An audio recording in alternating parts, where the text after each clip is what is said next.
Hello guys, karong adlaw di ay mag-open nami sa among box nga ni abot gikan ni siya sa Australia guys from Auntie Winnie. So thank you kaayo sa nagpadalaan ni. Salamat kay Auntie Winnie ug sa imong mga friends. Oh, so excited na kay mag-open guys, tanawa guys. Oh, ang among bata gyud mo tanawa guys. Oh, grabe gyud niya ka excited ang bata nga gamay tanawa. Mungabot na siya. Pagkahuman mulukso, palakpak na pud na siya ron, oh. Ha? Tanawa among bata guys. Apil pud siya og kanang kanang ang iyang palibot kay nagkabisian siya pudla. Tanawa gay siya ron no. Mangabot jud na siya din ha, apil-apil jud na siya.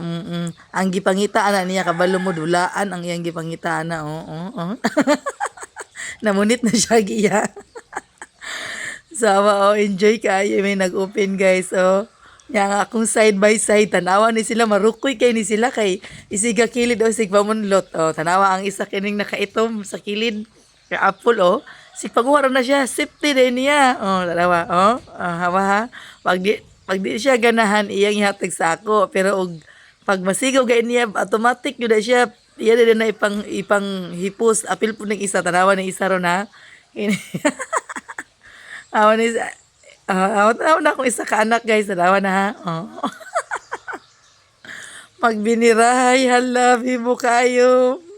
Ang bata, tanawa, nagkaon nag-chocolate.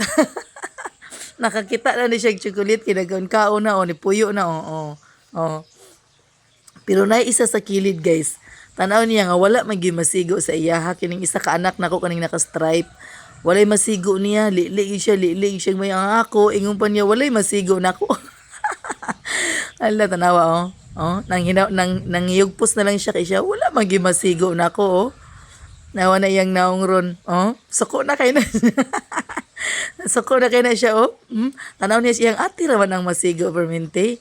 Nya mga dagko manawa na iyang posisyon tanawa na nasa kilid oh.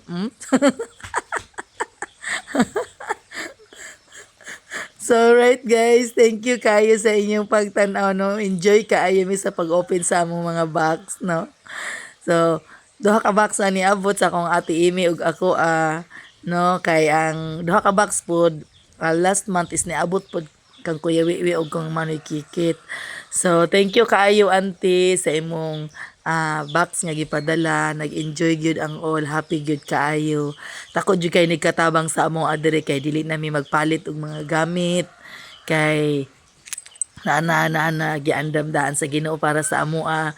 Salamat kayo sa mga kamot nga makugihon kaayo og padala no, mo panalangin ang Ginoo sa imo ante nga pinilo-pilo nga panalangin kay ningon man ang Ginoo naingon according to the Bible nga it's better to give than to receive no, di ba biblical jud ni siya mga igsoon. So si ante walay puas ang iyang panalangin tungod kay giver man siya inani among iyaan kabuutan. So napud mi iyaan guys nga kanang sa gagmay pa mi si Auntie Lucy maghatag gyud pud na siya sa amoa sa gagmay pa mi no mo nang nagdako mi nga maabtan mig permintiin ani mo nang blessed kaayo mi sa among family nga nami family nga mga inani mga generous kaayo. Thank you kaayo auntie once again sa akong mga iyaan pod no sa imong friends auntie thank you kaayo nga sa ilang blessings nga ilang gi-share pod gihatag para diri sa amoa no dako kay nagkatabang ug i-share pod nako ni sa uban kining dili namo masigo dili namo magamit so i-share pod nako ni sa uban aron daghan pod ang kanang daghan pod ang malipay dili lang kami naapod no. So mo ni ako mga nadawat guys akong iyaan gikan. Thankful kaayo ko nga ang Ginoo na aday giandam para sa amoa. Bisag wala mi ikapalit pero naaday giandam ang Ginoo. Alright guys, thank you for watching. God bless. Bye.